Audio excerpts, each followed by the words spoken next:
Oke ya, ini kita mau bahas tentang aliran zat cair, khususnya darah ya, melalui pembuluh darah. Ini hukum Poiseuille, tulisannya Poiseuille itu Poiseuille ya. Itu cairan yang mengalir melalui suatu pipa, kecepatannya berbanding langsung dengan penurunan tekanan sepanjang pipa dan pangkat 4 jari pipa. P-nya itu adalah rumusnya kecepatan jumlah cair yang mengalir tiap detik. Ada yang disebut eta. Eta ini viskositas ya. Satuannya Pascal. Untuk air biasanya 10 pangkat min 3 Pascal pada 20 derajat Celcius, sedangkan darah 3 sampai 4 kali 10 min 3 Pascal tergantung persentase sel darah merah dalam darah, hematokritnya. Untuk R-nya itu jajari, L ya panjangnya si pembuluh darah dalam meter ya. Sedangkan P1 dan P2 adalah tekanan. Kemudian ini rumusnya untuk si flow rate-nya itu bisa disebut dengan pressure atau resistance.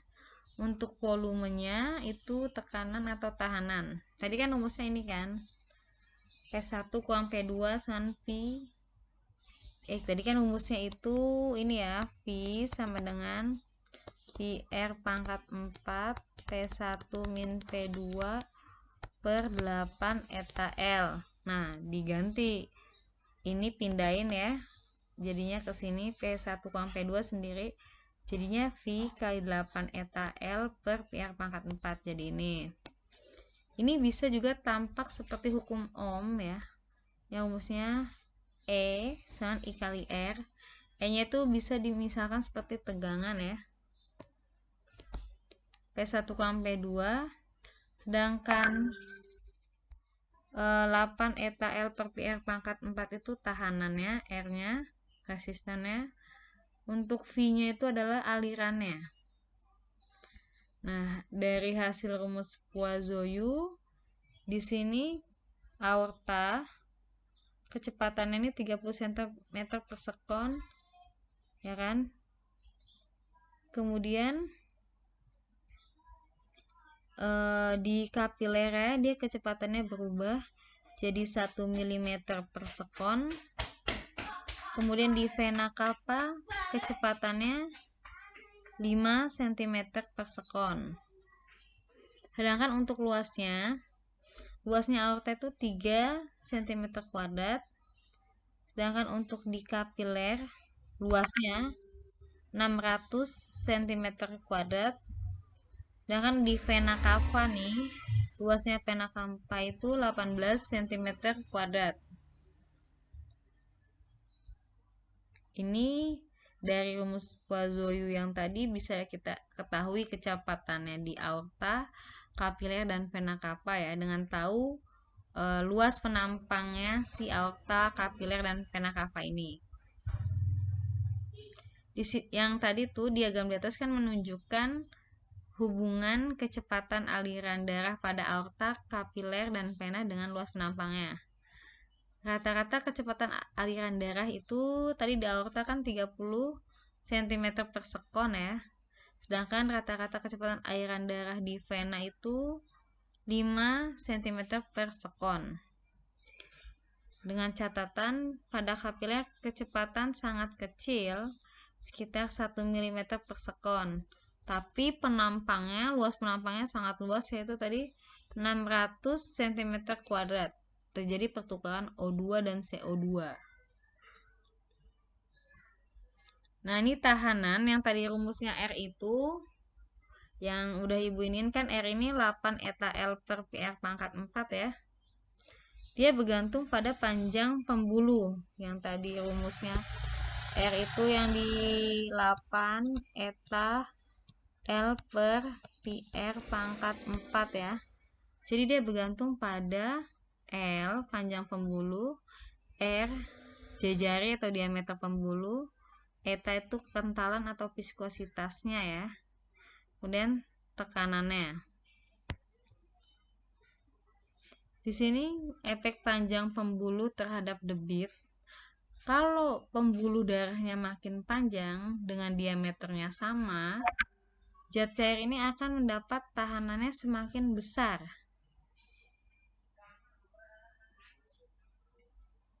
Nah, dengan tahanannya semakin besar, debit zat cair ini akan lebih besar lagi pada pembuluh yang pendek.